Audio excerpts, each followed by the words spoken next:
క్రీస్తు పరిశుద్ధమైన నామంలో ఆరాధన కార్యక్రమానికి చేరువచ్చిన మీ అందరికీ నా హృదయపూర్వకమైన శుభాభివందనాలు మరొకసారి మీకు తెలియపరుస్తున్నాను. దేవుని నామానికి స్తోత్రము కలుగుగాక. ప్రభునందు ప్రియులారా, ఈరోజుకి ఏర్పాటు చేయబడిన దైవవాక్యము అపోస్తలుడైన పౌలు కొలస్సీలకు రాసిన పత్రిక 4వ అధ్యాయం 10-11 వచనాలు మనం చదువుకున్నాం. ఈరోజు ప్రత్యేకంగా అంశం ఏమిటంటే, నీ ద్వారా ఇతరులకు ఆదరణ కలగాలి. మరొకసారి, నీ ద్వారా ఇతరులకు ఆదరణ కలగాలి. ప్రభునందు ప్రియులారా, అపోస్తలుడైన పౌలు ఈ కొలస్సీలకు రాసిన పత్రిక మరి ఎవరిని ఉద్దేశించి మాట్లాడుతుంటున్నాడంటే, ఈ కొలస్సీ పట్టణంలో పౌలు సువార్త ప్రకటించలేదు, లేకపోతే పౌలు ఈ యొక్క కొలస్సీ పట్టణంలో సంచారం చేయలేదు. మరి సంచారం చేయకుండా, సువార్త ప్రకటింపబడకుండా ఎందుకు ఈ యొక్క పత్రిక రాసుకుంటున్నాడనే ప్రశ్న మనకు రావచ్చు. ప్రియులారా, గమనించండి, ఈ కొలస్సీ పట్టణములో అపోస్తలుడైన పేతురు గారు సువార్త ప్రకటించినాడు. ఈ సువార్త ప్రకటించిన సందర్భంలో అనేక మంది యేసు ప్రభువు వారిని తమ సొంత రక్షకునిగా అంగీకరించినారు. ఒక సంఘముగా అక్కడ కూడుకొనటానికి దేవుడు అవకాశం దయచేశాడు. విశ్వాసులు బలపడతా ఉంటున్నారు. తమ యొక్క విశ్వాస జీవితంలో, తమ భక్తి జీవితంలో చాలా చక్కగా ఎదుగుతూ ఉంటున్నారు. ఎదుగుతుంటున్న సందర్భంలో గమనించండి, ఈ సంఘములో, కొలస్సీలో ఉంటున్న సంఘములో సాతానుడు మనుషుల ద్వారా ప్రవేశించి కొన్ని సిద్ధాంతాలు తీసుకొని వచ్చి ఈ సంఘమును ఏం చేస్తుంటున్నారంటే, అబద్ధ బోధలన్నీ కూడా చెప్పి విశ్వాసులను చెల్లాచెదురు చేసే రీతిగా చాలా భయంకరమైన స్థితిలో ఉంటున్నారు. సాతానుడు ఎంత కుయుక్తిగా ఆ సంఘాన్ని పాడు చేయాలని ప్రయత్నం చేస్తుంటున్నాడో. నా ప్రియమైన వారలారా, ఈ దినాల్లో కూడా మనము కూడా ఆత్మీయంగా ఎదుగుతుంటున్న సందర్భంలో ఆత్మలో బలపడాలనే ఒక నిరీక్షణ లేకపోతే నిర్ణయం తీసుకున్న తర్వాత, ఈరోజు మేము తప్పకుండా వాక్యం చదవాలి, తప్పకుండా ప్రార్థించాలి, మా కుటుంబంలో కుటుంబ ప్రార్థన మేము చేసుకోవాలి, దైవ సేవకుల ద్వారా అనేకమైన వర్తమానాలు వినుట ద్వారా మేము ఆత్మీయంగా బలపడాలి. కాబట్టి ఈ విధంగా మేము ఉండాలని కొన్ని సందర్భాలలో నిర్ణయాలు తీసుకుంటున్నాం మనం. పిల్లరా, ఇంకొక విధంగా మనం గమనిస్తే, నూతన సంవత్సరంలో మనం ప్రవేశించిన తర్వాత కొన్ని నిర్ణయాలు మనం తీసుకుంటాం. ఈ సంవత్సరం, పాత సంవత్సరం అంతా గతించిపోయింది.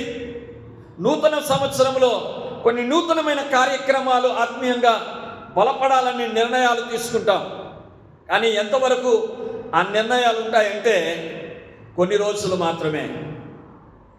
క్రమముగా నువ్వు బైబిల్ చదువుతా ఉన్నావు, క్రమముగా నువ్వు ప్రార్థన చేస్తుంటున్నావు, క్రమముగా నీ ఇంటింటి ప్రార్థనలో కూడుకుంటున్నావు. ఏదో ఒక విధంగా సాతానుడు నిన్ను డిస్టర్బ్ చేయడానికి రకరకాలైన ప్రయత్నాలు చేస్తాడు. నీ ఇంటిలో ఉంటున్న సందర్భంలో ఏదో ఒక గొడవలు రావడం, ఆ సందర్భంలో బైబిల్ చదువుతుంటున్నా నీవు బైబిల్ చదువుకున్న పక్కన పెట్టడం, గొడవలు రావడం ద్వారా నువ్వు ప్రార్థన చేసుకునేవాడివి, ప్రార్థన చేసుకునే వ్యక్తివి, మంచి విశ్వాసురాలు, కానీ ఈ యొక్క గొడవలు రావడం ద్వారా ప్రార్థనను కూడా పక్కన పెట్టేశావు. ప్రియులారా, దేవుని యొక్క మందిరములో చాలా చక్కగా పాల్గొనే వ్యక్తివి, మరి పాల్గొంటున్న నిన్ను ఎవరైనా ఏదైనా మాట అన్నప్పుడు సమాధానం లేకుండా దేవుని మందిరానికి రాకుండా ఏం పోదాములే అనే ఉద్దేశంతో సాతానుడు డిస్టర్బ్ చేసే కార్యక్రమాలు చేస్తూ ఉంటాడు. దయచేసి చూడండి పిల్లారా, మన మనస్సును కానీ మన ఆత్మలు కానీ ఎంత మాత్రము కూడా ఆశీర్వదింపబడాలన్నది సాతానుడికి ఇష్టం ఉండదండి.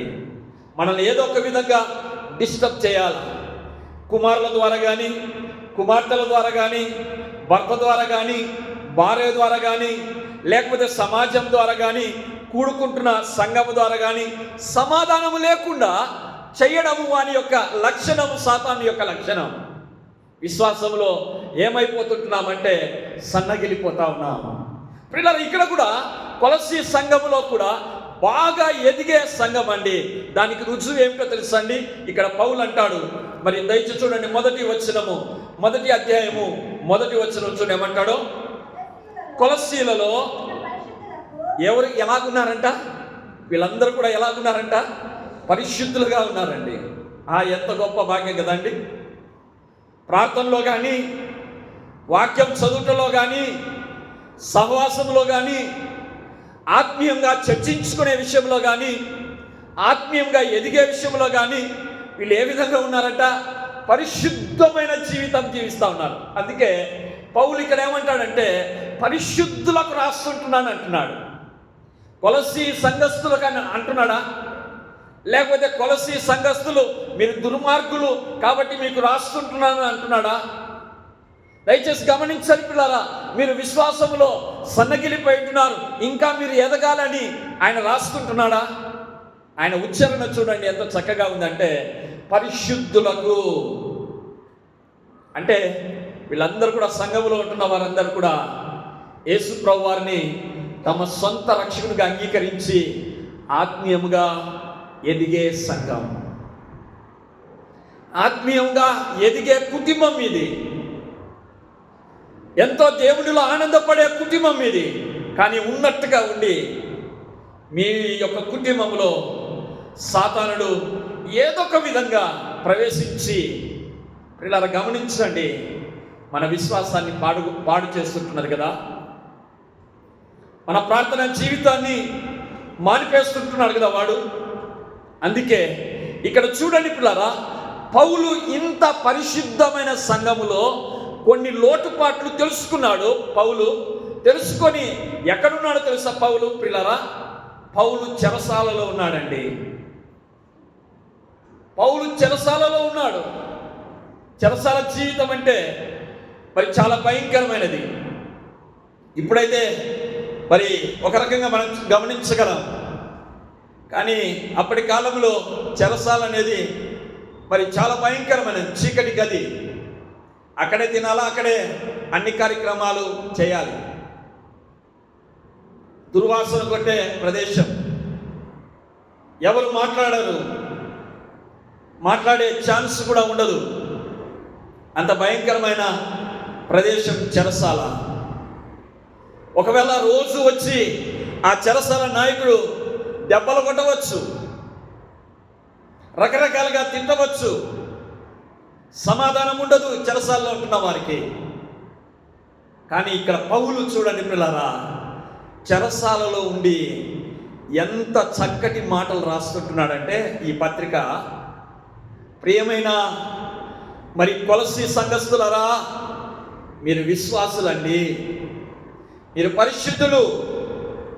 ఆ యొక్క ఉత్తరాలు ఎంత చక్కగా ఉంటాయి కదండి. ఇప్పుడైతే సెల్ ఫోన్లలో రింగ్ కాగానే హలో బాగున్నారా అని కూడా అనం.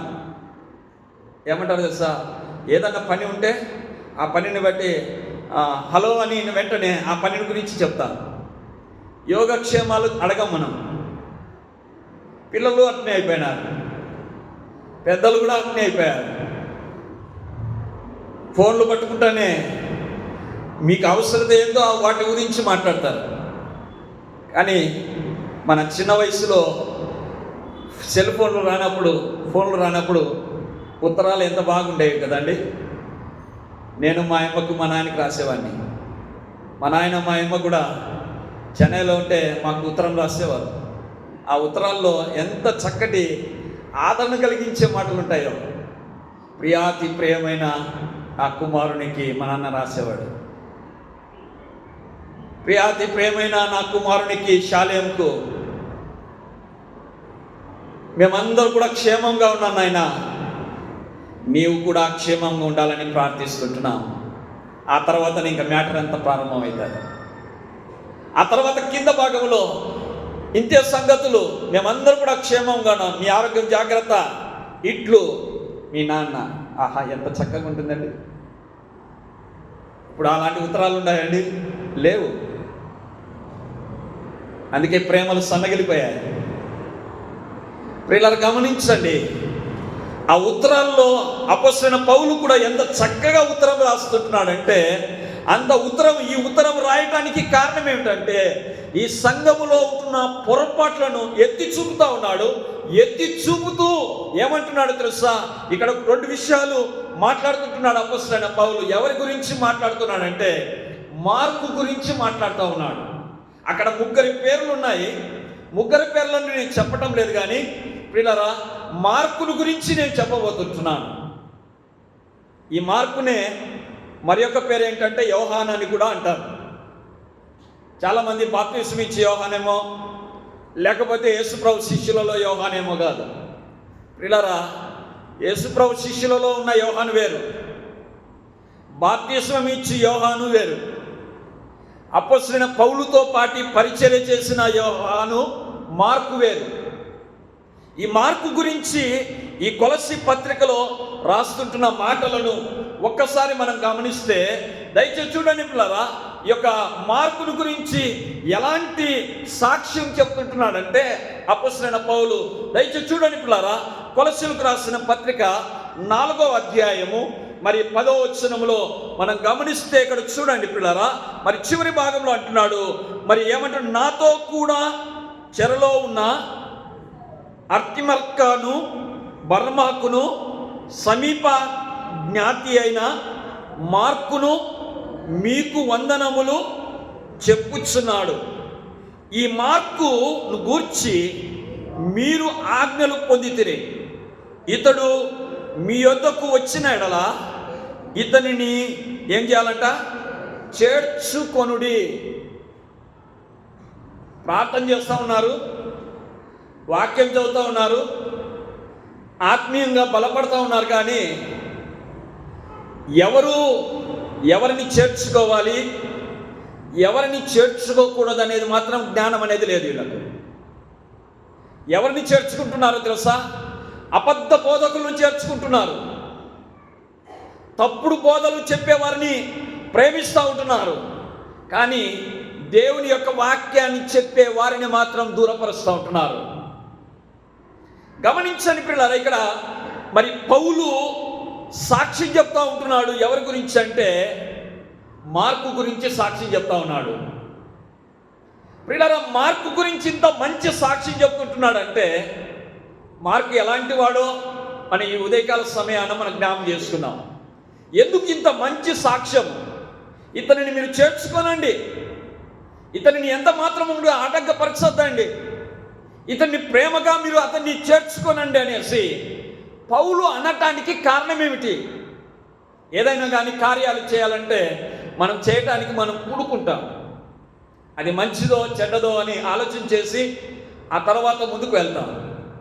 ఇలా ఇక్కడ గమనించండి, పౌలు మార్కు గురించి మాట్లాడుతూ ఉన్నాడు. మంచి మాట మాట్లాడుతున్నాడంటే, ఈ ఉదయకాల సమయాన దేవుని యొక్క పౌలు దృష్టిలో మార్కు ఎంత మంచివాడో, ఎలాంటి విలువైన సాక్ష్యం కలిగి ఉంటున్నాడో ఈ ఉదయకాల సమయాన మనం జ్ఞాపకం చేసుకున్నాం.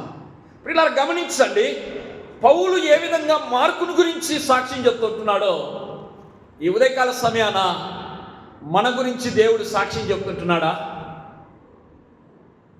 యేసుప్రభువు వారు ఒడ్డునకు రాగానే బాప్తిసం తీసుకున్న వెంటనే అక్కడ రాయబడుతున్న మాట, ఇతడే నా ప్రియ కుమారుడు, ఇతని యందు నేను ఆనందించుతున్నాను. ప్రియులారా గమనించండి, యేసుప్రభువు వారి గురించి మాట్లాడుతుంటున్నాడు దేవుడు. దావీదు గురించి మాట్లాడుతుంటున్నాడు. ఏమంటున్నాడో తెలుసా? సౌలుడు కాక దావీదు నాకు ఇష్టమైన మనిషి, కాబట్టి దావీదును సౌలుకు బదులుగా నేను రాజుని చేయబోతుంటున్నాను. ప్రియులారా, అలాంటి సాక్ష్యము మనం కలిగి ఉన్నామా? సాక్ష్యం చాలా అవసరం.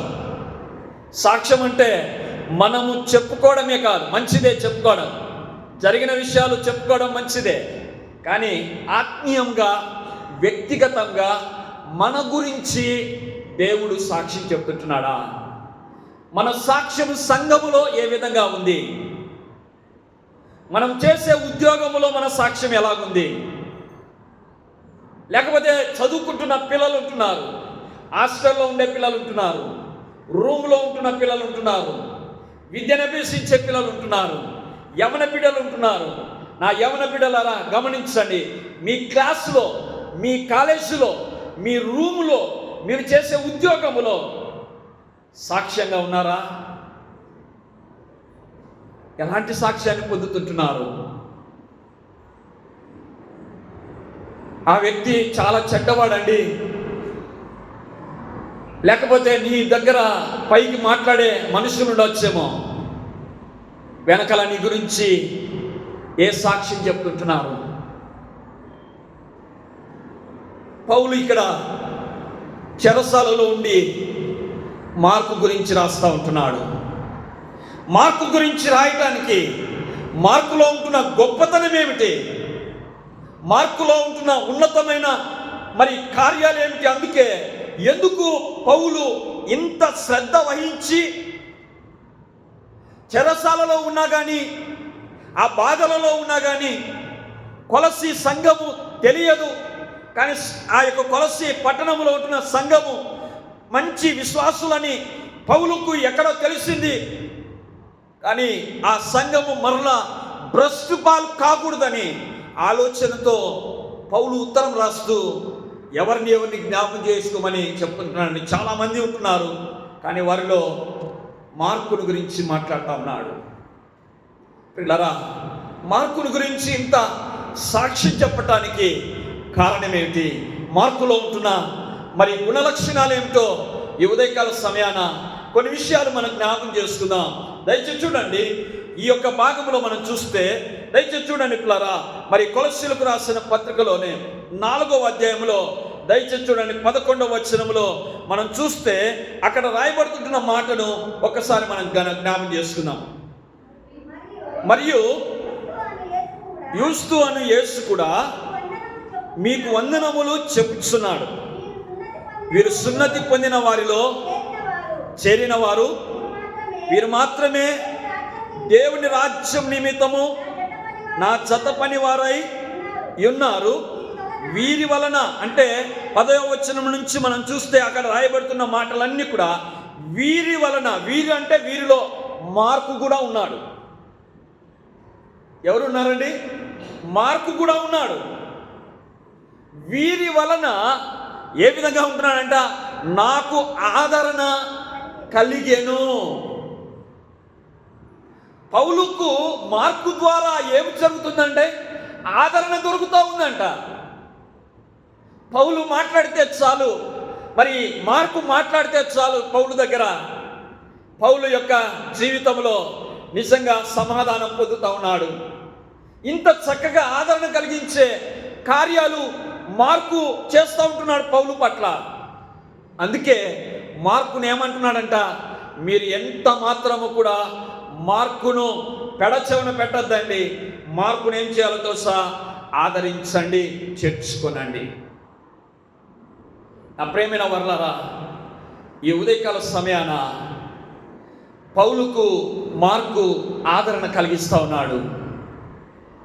ఈరోజు మనకు ఆదరణ కరువై ఉంటున్నది. ఆదరించేవారు లేరు, చాలా తక్కువ. ఊరికే పైకి మాట్లాడతారు, వెళ్ళిపోతారు అంతే.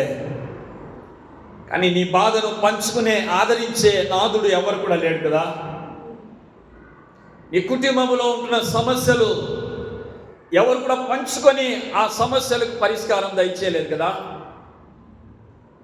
నీ కన్నీటి వేదనను ఎవరు కూడా ఎరగలేకుండా ఉంటున్నారేమో కదా. అయ్యా, నేను ఒంటరిదానని నువ్వు మరి ఎంతో మరి బలహీనముగా బాధపడుతుంటున్నావా? ప్రియులారా, ఎవ్వరి ద్వారా నీకు ఆదరణ దొరకలేదేమో కదా.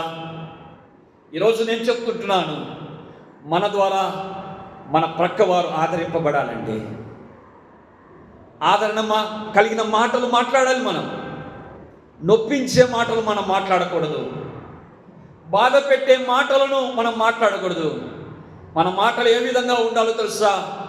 ఉప్పు వేసిన రీతిగా ఉండాలి. ఉప్పు వేసిన రీతిగా ఉండాలి. పౌలు యొక్క జీవితంలో మార్కు ద్వారా ఆదరణ పొందుతూ ఉంటున్నాడు.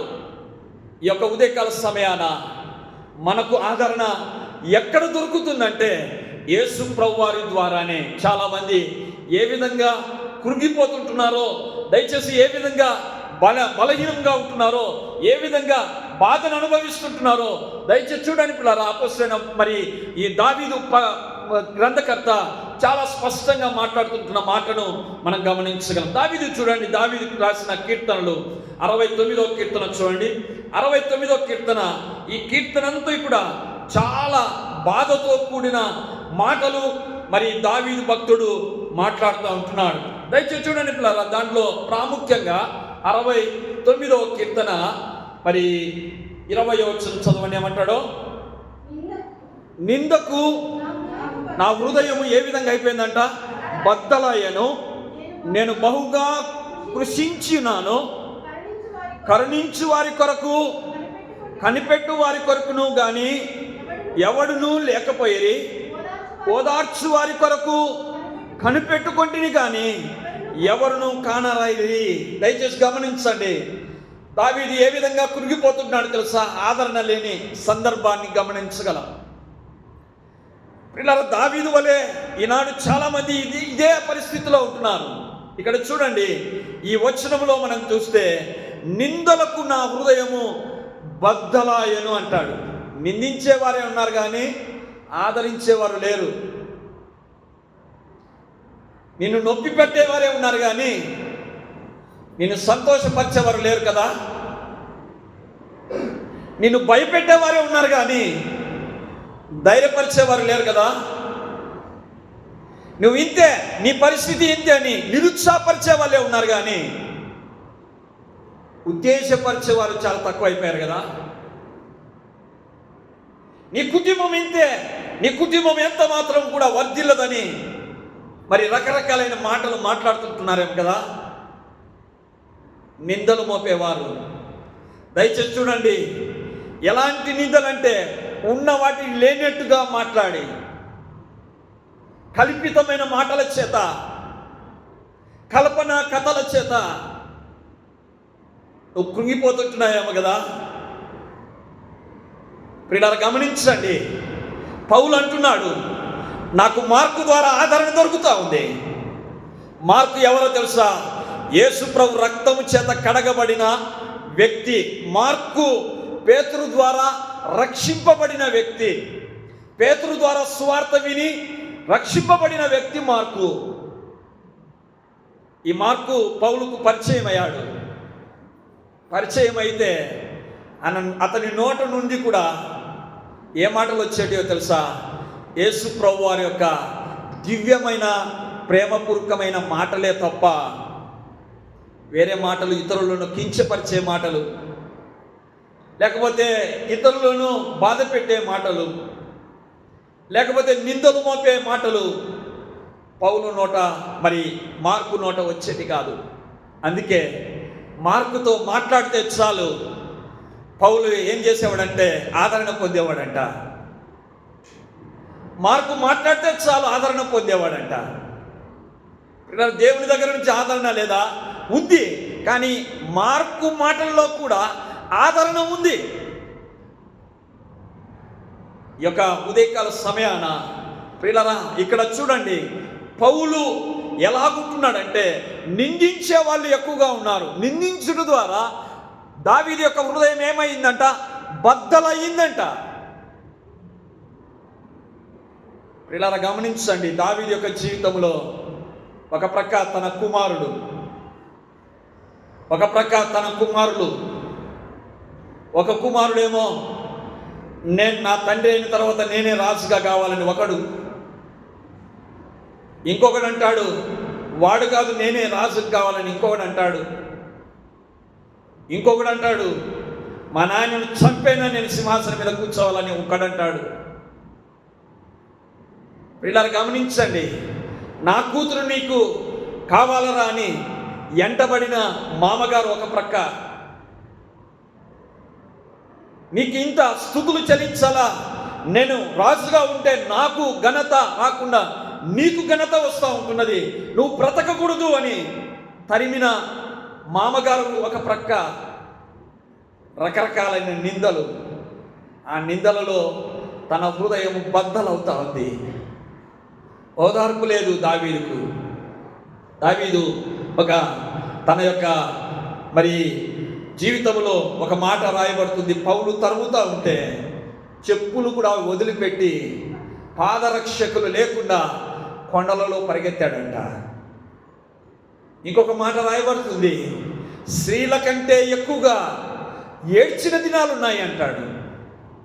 పిల్లారా గమనించండి పిల్లారా, అంత నిందలు అనుభవించినా కానీ దావీదును దేవుడు ఆదరించాడు. దేవుడు వాగ్దానం చేసిన రీతిగా రాజుగా నిలబెట్టాడు. నా ప్రియ సహోదరి సహోదరా, ఈ యొక్క ఉదయకాల సమయాన దేని విషయంలో నువ్వు నిందల పాలవుతుంటున్నావు? దేని విషయంలో నీ హృదయము బద్దలైంది? దేని విషయంలో నీకు ఓదార్పు లేకుండా నువ్వు జీవిస్తుంటున్నావు? ఇదిగో దేవుని యొక్క వాక్యం సెలవిస్తూ ఉంటున్నది. దయచేసి చూడండి పిల్లారా, చాలా స్పష్టంగా రాస్తుంటున్న మాటలను 86వ కీర్తన చూడండి ఏమంటాడో. 86వ కీర్తన, మనుష్యుల వలన ఓదార్పు రాదు కానీ మనుష్యుల వలన ఆదరణ పొందలేము కానీ ఎవరి ద్వారా మేము ఆదరణ పొందుతామో అక్కడ చాలా స్పష్టంగా కీర్తనకారుడు 86వ కీర్తన చూడండి, దావీదు భక్తుడే మాట్లాడుతుంటున్న మాట. 17వ వచనం చూడండి ఏమంటాడో, యెహోవా నీవు నాకు సహాయుడివై నన్ను ఆదరించుచున్నావు, నా పగవారు చూచి సిగ్గుపడినట్లు శుభకరమైన ఆనవాళ్ళు నాకు కనపరచు. ఇక్కడ చూడండి పిల్లరా, 17వ వచనం అంటాడు, యెహోవా నీవే నాకు సహాయుడివై నన్ను ఆదరించుచున్నావు. ఎవ్వరు ఆదరించలేదయ్యా, నా హృదయం బద్దలైపోయిందయ్యా, నా హృదయంలో ఓదార్పు లేదయ్యా, నా హృదయంలో నిజంగా ఎంత మాత్రం కూడా సంతోషం లేదు.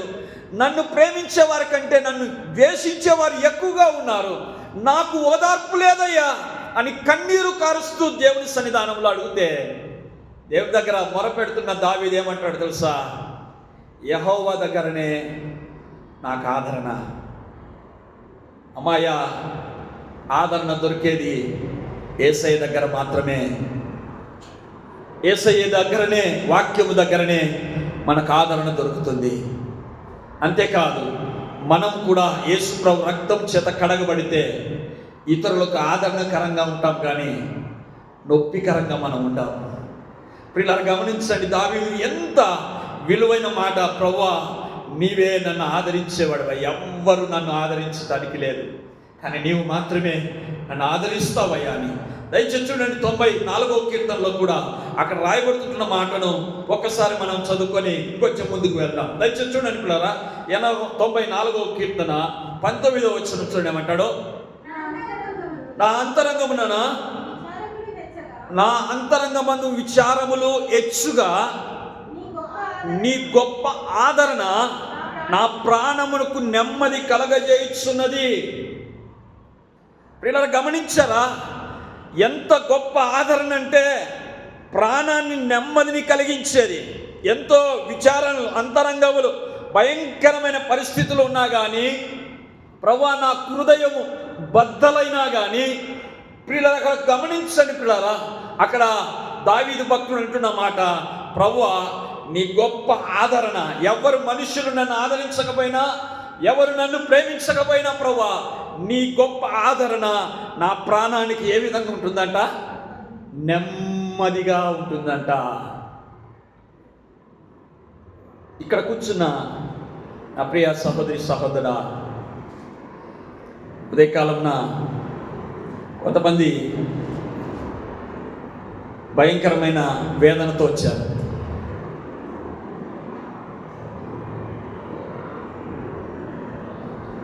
నిన్నటి దినమున లేకపోతే 2 దినాల క్రితం మీ జీవితంలో మీ యొక్క స్నేహితులు, మీ బంధువులే, సొంత రక్త సంబంధులే మీకు సమాధానం లేకుండా చేశారు. కృంగిపోయిన అనుభవం చేత నువ్వు దేవుని మందిరానికి వచ్చావు. కృంగిపోయిన అనుభవం చేత నువ్వు ఇక్కడ కూర్చున్నావు.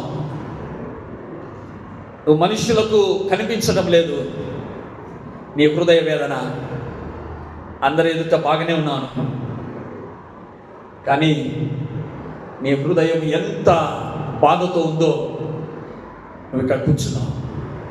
అమ్మాయ్యా, నీ హృదయం ఎరిగిన దేవుడు నీ బాధను ఈరోజు నిన్ను సమాధానంతో దేవుడు పంపిస్తుంటున్నాడు.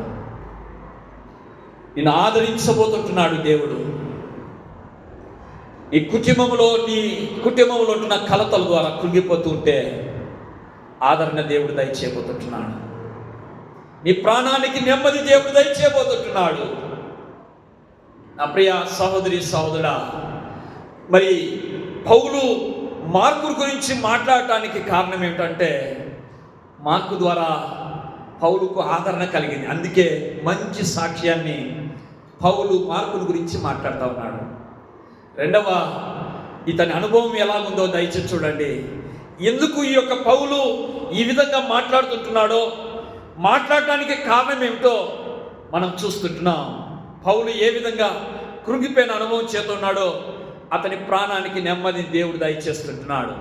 ఇంకొకటి తెలుసా అండి, దాదాపుగా మరి 21 సార్లు దావీదు యొక్క జీవితంలో చంపాలని చాలామంది వచ్చారు, కానీ దేవుడు నెమ్మదిని దయచేశాడు.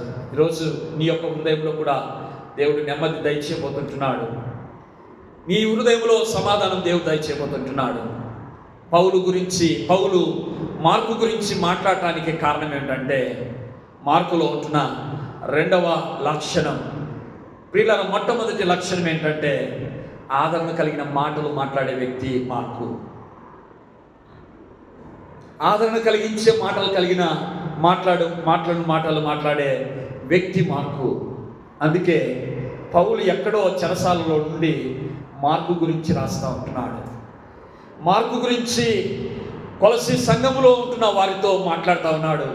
ఇతన్ని మీరు చేర్చుకోనండి, ఇతడు చేర్చుకుంటే నాకు ఏ విధంగా ఆదరణ కలిగిన మాటలు మాట్లాడాడో మీ సంఘములో కూడా ఆదరణ కలిగించే మాటలు మాట్లాడే వ్యక్తి మార్కు. కాబట్టి మార్కుని చేర్చుకోనండి. మార్కు గురించి సాక్ష్యం చెప్పటానికి నెంబర్ 1, అతడు ఆదరించే మాటలు కలిగిన వ్యక్తి. నెంబర్ 2, దయచేసి చూడండి, మార్కు గురించి పౌలు ఇంతగా మాట్లాడటానికి కారణం ఏమిటి? పిల్లరా, ఈ గ్రంథాన్ని చదువుతూ ఉన్నాను. దాదాపుగా ఈ కొలస్సీ పత్రికను 1-2 సార్లు నేను చదివాను, కానీ గడిచిన 2 దినాల క్రితం ఎందుకో ఆ పత్రిక మరలా చదవాలనిపించి చదువుతూ ఉన్నాను. చదువుతూ ఉంటే మార్కు దగ్గర దేవుడు అలాగనే నిలబెట్టేశాడు, ఇది ధ్యానించు అని. నేను ఆదివారం సమయంలో ఏ వాక్యం ధ్యానించాలో మరి దేవుడి సన్నిధానంలో అడిగితే, మరి దేవుడు ఎందుకో కొన్ని సందర్భాల్లో కొన్ని మాటలు ప్రక్కన పెడతాడు. దేవుడు వాక్యాన్ని అది కాదు చెప్పేది చెప్పమంటాడు. నేను వేరే రకంగా వాక్యాన్ని చెప్పాలనుకున్నాను, కానీ దేవుడు గడిచిన 2 దినాల క్రితం మార్కును నాకు చూపిస్తుంటున్నాడు. దేవుడు మార్కు గురించి మాట్లాడు. మార్కు ఎక్కడ కూడా అనేక విషయాల్లో మనం చూస్తాం, కానీ ప్రియులారా, మార్కు కొన్ని మాటలు మాత్రమే మనం చూస్తాం. అంటే మార్కు రాసిన పత్రిక వ్యక్తి కాదు, మరలా మీరు అనుకునేవారు ఆ మార్కు వేరు. దయచేసి గమనించండి ప్రియులారా, ఈ మార్కు వేరు. ఈ మార్కుని ఏమంటారంటే జాన్ మార్క్ అంటారు. అంటే మరి యోహాను కలిగిన మార్కు కలిగిన యోహాను. ఎందుకు ఈ యొక్క మార్కు గురించి దేవుడు చూపిస్తున్నాడని నేను ఆ గ్రంథాన్ని రెఫరెన్స్లన్నీ చూస్తూ ఉంటే నిజంగా ఎంతో విలువైన సందేశాన్ని దేవుడు ఈ యొక్క సమయంలో మనకు దేవుడు దయచేశాడు.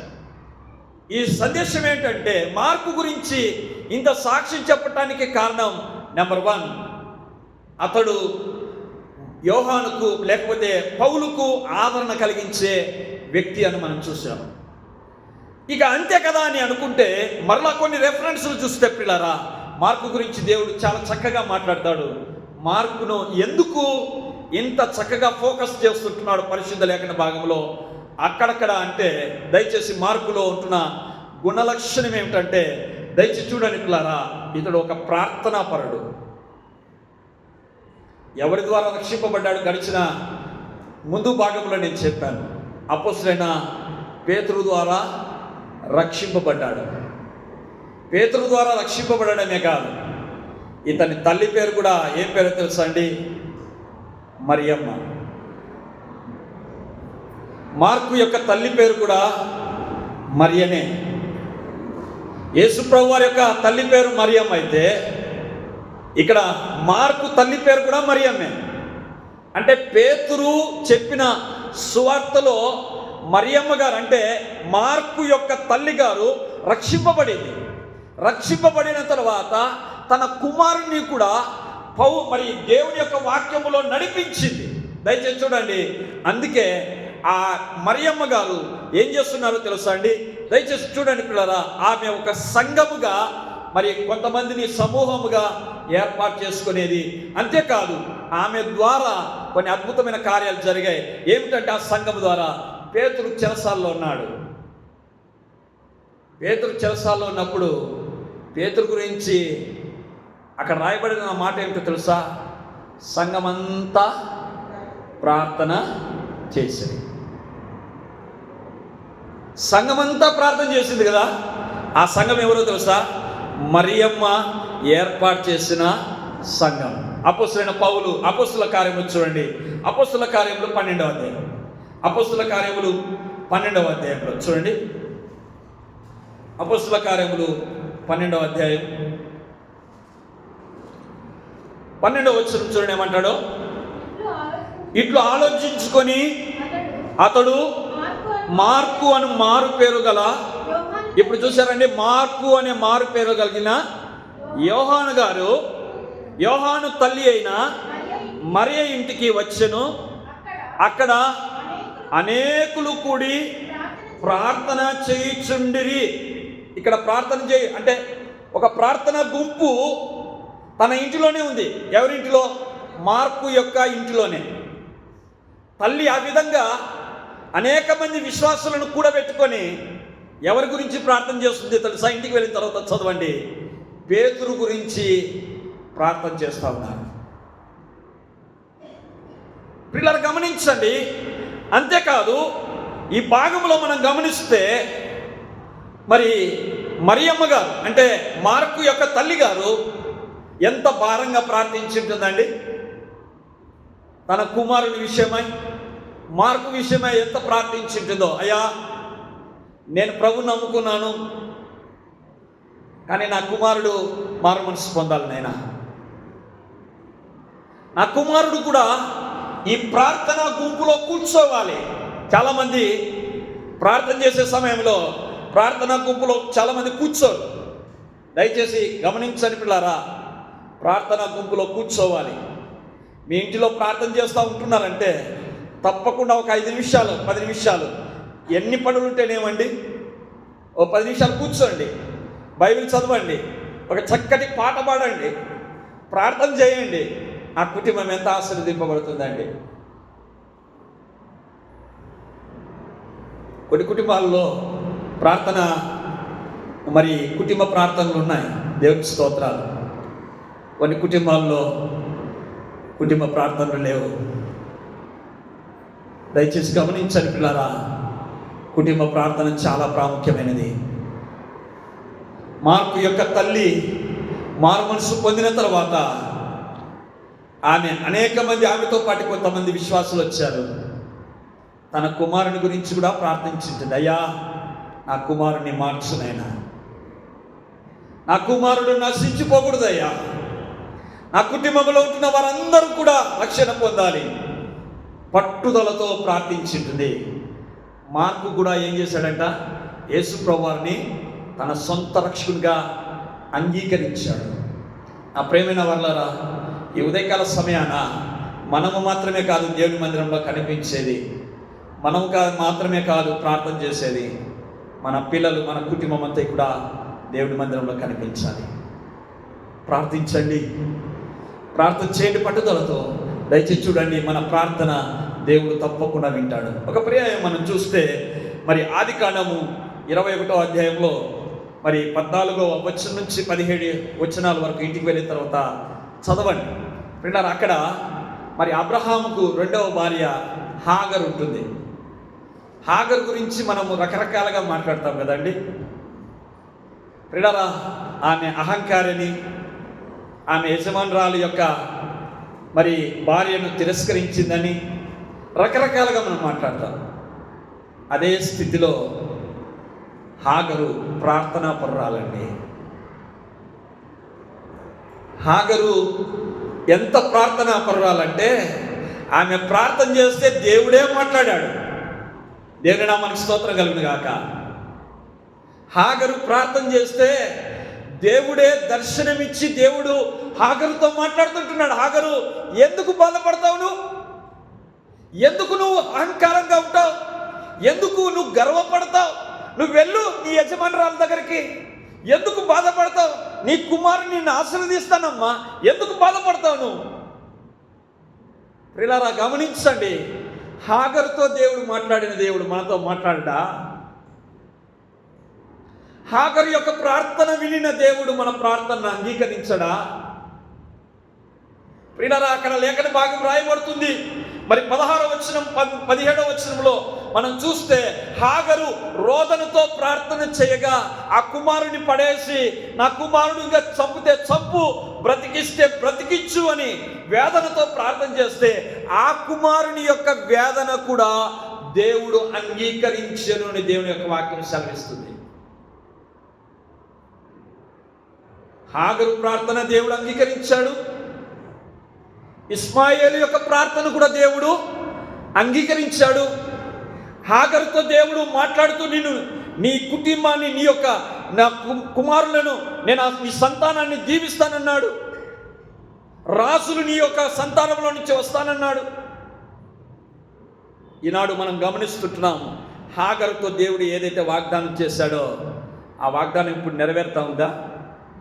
సౌదీ అరేబియా, గల్ఫ్ ప్రాంతాలలో ప్రియులారా, ఇస్మాయిల్ సంతానం ఆశీర్వదింపబడిందా లేదా?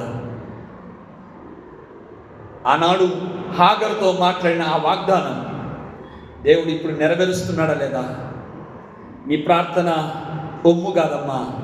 నీ భర్త విషయం కానీ, నీ భార్య విషయం కానీ, నీ పిల్లల విషయంలో నువ్వు భారంగా ప్రార్థన చేయి.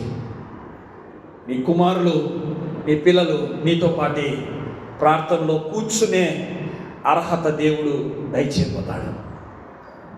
ఇక్కడ చూడండి పిల్లరా, మరి ఈ భాగంలో మనం గమనిస్తే ఈ ప్రార్థనా గుంపు ఏదైతే ఉందో ఆ ప్రార్థనా గుంపులో మార్కు కూడా ఉంటున్నాడు.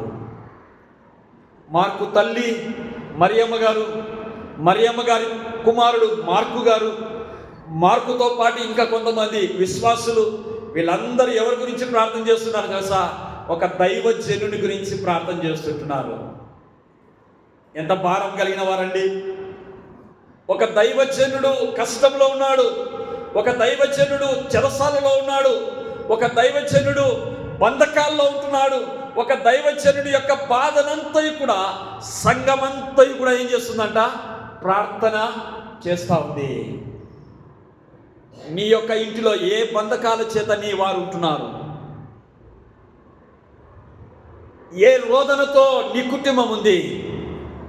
దేవుని నీ కుటుంబాన్ని, రోదన కలిగిన నీ కుటుంబాన్ని మార్చాలని దేవుడు కోరుకుంటున్నాడు. నీ కుటుంబంలో శుభకరమైన కార్యాలు జరగటానికి దేవుడు కోరుకుంటున్నాడు. కాబట్టి ఆ శుభకరమైన కార్యాలు జరగాలంటే హన్న ప్రియులారా ఏ విధంగా ప్రార్థన చేసిందో, హాగరు ఏ విధంగా ప్రార్థించిందో, మరియమ్మ ఏ విధంగా తన కుమారుని విషయమై ఆ కొలసి ఆ పట్టణంలో ఉంటున్న ప్రజల నిమిత్తమై, లేకపోతే పేతురు విషయమై ప్రార్థన చేసిందో, ప్రార్థనా గుంపులో మార్కు కూడా ఉంటున్నాడు. అందుకే గొప్ప సాక్ష్యము ప్రియులారా పౌలు చెప్తా ఉన్నాడు, ఇతనిని మార్కును కొలసి పట్టణస్థులారా మీరు చేర్చుకొనండి. మీరు చేర్చుకోనండి. నేను ప్రేమపూర్వకంగా మీకు రాసుకుంటున్నాను, తప్పుడు బోధలు బోధించేవాడిని కాక ఆదరించే మార్కును మీరు చేర్చుకోనండి. సాక్ష్యం చెప్తుంటున్నాడు పౌలు.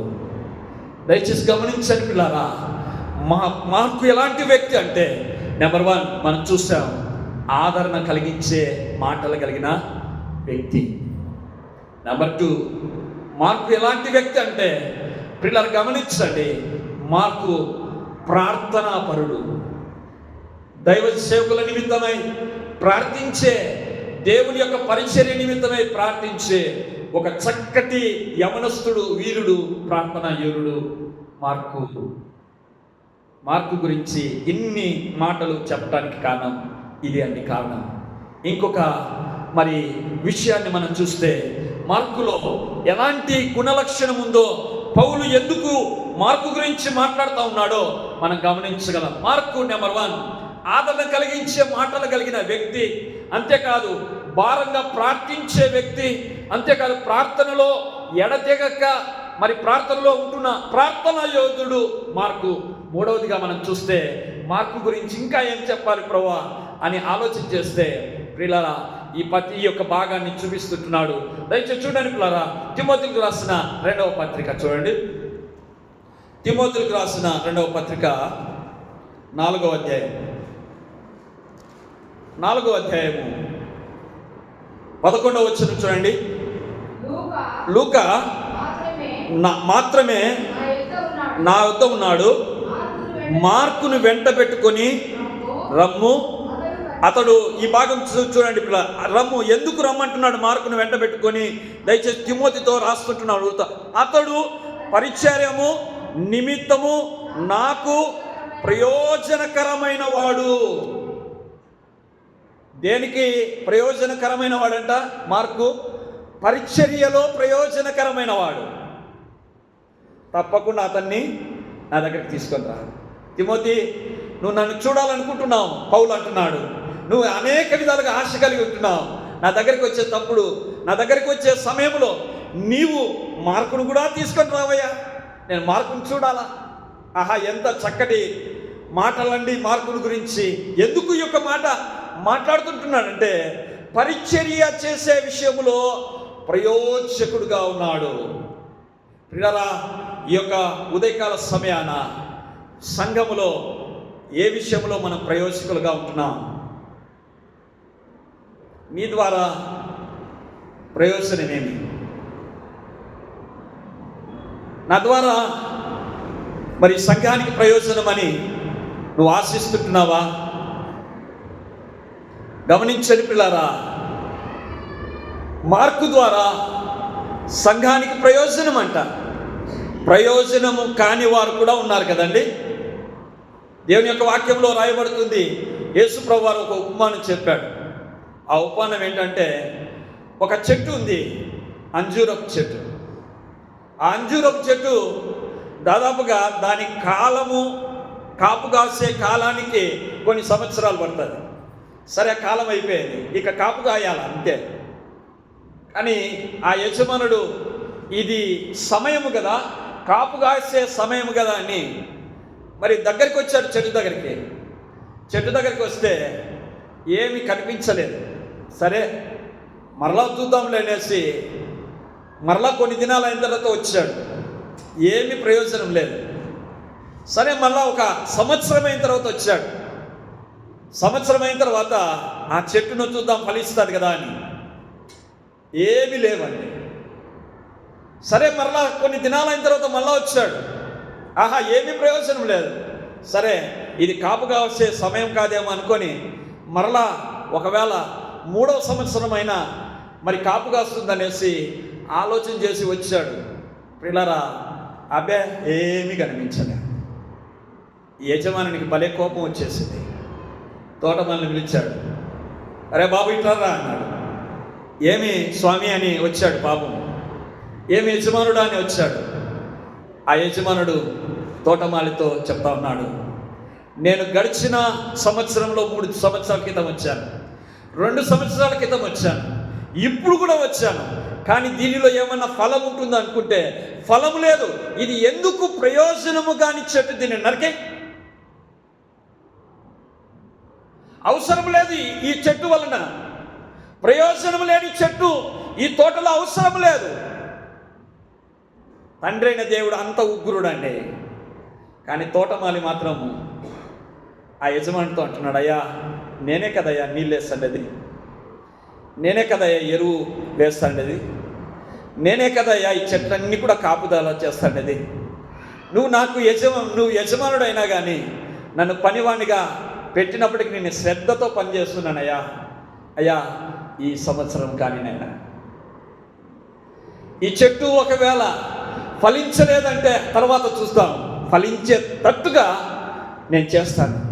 అంటే తండ్రి అయిన దేవుడు ఎంత కోపం కలిగిన వాడో, కుమారుడైన దేవుడు కృప కలిగిన దేవుడు. ఈ సంవత్సరం చూద్దాం. ఈ సంవత్సరంలో ప్రయోజనమా సంఘానికి, ఈ సంవత్సరంలో ప్రయోజనమా కుటుంబానికి, ఈ సంవత్సరము సంఘములో ఏ విధంగా ప్రయోజనకరంగా ఉంటున్నాడు. పిల్లలు గమనించండి, సంవత్సరం కూడా వాగ్దానాలను తీసుకుంటున్నావు. వాగ్దానాలు తీసుకున్న నీవు సంఘానికి ఏ విధంగా నువ్వు ప్రయోజకురాలుగా ప్రయోజకుడిగా అవుతుంటున్నావు దేవుడు ఆలోచన చేస్తుంటున్నాడు. దయచేసి గమనించండి పిల్లారా, మనం ప్రయోజకులుగా సంఘములో పరిచర్య చేయాలి. అది ఎలాంటి పరిచయం అయినా సరే. ఈరోజు ఒక నిర్ణయం తీసుకున్నామా, అయ్యా సంఘంలో నేను పరిచర్య చేస్తానని. మరి నేను ఉదయాన్నే వచ్చి చక్కగా మందిరాన్ని శుభ్రం చేస్తాను. మరి మందిరంలో కూర్చునటానికి మీ పక్కన నువ్వు కూర్చున్న నీ టేబుల్ వెనక భాగం చూసుకోనండి ఎంత దుమ్ము ఉంటుందో. మీ వెనక భాగం చూసుకోనండి ఎంత దుమ్ము ఉంటుందో. ఆ దుమ్మునంతా ఊరికట్ట తుడుచుకొని కూర్చుంటున్నాను. నేను ఎందుకు ఈ దుమ్ము లేకుండా చేయాలి కాబట్టి నేను ఉదయాన్నే వచ్చి ఈ టేబుల్ అన్నీ కూడా శుభ్రపరుస్తాను అనే నిర్ణయము ఎవరైనా ప్రయోజకులుగా సంఘానికి ప్రయోజకులుగా ఉండవాలంటే ఈరోజు లేచి నిలబడండి. దేవుని యొక్క దైవ సేవకుడిగా నేను చెప్తుంటున్నాను. నేను మందిరములో పరిచర్య చేస్తాను. కిటికీలు తెరవడం కానీ, కిటికీలు మోయడం కానీ, మరి టేబుల్స్ అన్నీ కూడా శుభ్రం చేస్తానని చెప్పేవారు ఎవరైనా ఉంటే మీ యొక్క నిర్ణయాన్ని ఈ సమయంలో మీ చేతులు ఎత్తండి. దేవుని స్తోత్రాలు, దేవునికి స్తోత్రాలు, దేవునికి స్తోత్రాలు, దేవునికి స్తోత్రాలు, దేవునికి స్తోత్రాలు, దేవునికి స్తోత్రాలు, దేవునికి స్తోత్రాలు. పిల్లారా, దేవుడు మిమ్మల్ని దీవించును గాక. దేవుని దగ్గర మీరు ఇప్పుడు వాగ్దానం చేశారు కాబట్టి ఆ వాగ్దానాన్ని దేవుడు మిమ్మల్ని దీవించి ఇక్కడ చెప్పారండి. ఎవరైనా ఎత్తారా చేతిలో? ఎవరైనా ఎత్తారా? ఓకే, దేవుని నామ దేవుడు నాకు కనిపించలే. అంటే బయటకు రండి. God bless you Bittu, god bless you. చేతులు ఎత్తేది కాదు, మనం ప్రయోజకులుగా ఉండాలా. తమాషా మాటలు కాదు. దేవుని యొక్క సన్నిధిలో నేను చెప్పేటి కూడా తమాషా మాటలు కాదండి. ఏదో చెప్తున్నాడని కాదు, మనం చేయాలి. దేవుని యొక్క పరిచర్య మనం చేసినప్పుడే మనం ప్రయోజకులుగా ఉంటాం. దేవుడు అప్పుడు ఏమంటాడు తెలుసా? బలా నమ్మకమైన దాసుడా. ఇట్టి నిర్ణయాన్ని మనం తీసుకుందామా? దయచేసి చూడండి పిల్లారా, యోహాను మరి జాను గురించి లేకపోతే మార్కు గురించి ఏ విధంగా సాక్ష్యం పౌలు చెప్తుంటున్నాడు. నీవు పరిచర్య చేసే సమయంలో దేవుడు కూడా నీ గురించి సాక్ష్యం చెప్పబోతుంటున్నాడు. దయచేసి తలలో ఉంచండి, కళ్ళు వేయండి, ప్రార్థన చేద్దాం. ఒకవేళ చెయ్యెత్తలేని పరిస్థితిలో నువ్వు ఉండి సిగ్గుపడతా ఉంటే మరి నీవు రేపటి వారంలోనైనా లేకపోతే ఈ వారంలోనైనా నీవు దేవుని యొక్క పరిచర్య చేయడానికి మరి సిద్ధపడటానికి నేను నిర్ణయం తీసుకో. నువ్వు ప్రయోజకునిగా మారబడాలి. దేవుడు నిన్ను మెచ్చుకోవాలి, నీ కుటుంబాన్ని మెచ్చుకోవాలని దేవుడు ఈ మాటలు మిమ్మల్ని దీవించుగాక. ప్రార్థన చేస్తాం. పరిశుద్ధుడా, ప్రేమ కలిగిన దేవా, మీ యొక్క పరిశుద్ధమైన నామానికి స్తోత్రాలు మేము చెల్లిస్తుంటున్నామయ్యా.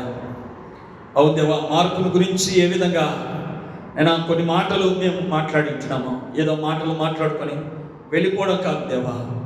నీ మాటలు మా జీవితాలలో నైనా మరి నీ వాక్యం ద్వారా హెచ్చరింపబడి ధైర్యపరచబడడానికి నీ కృపను దయచేయండి. ప్రతి ఒక్కరిని కూడా దీవించి ఆశీర్వదించమని యేసు నామమున అడుగుచున్నాము తండ్రి. ఆమేన్.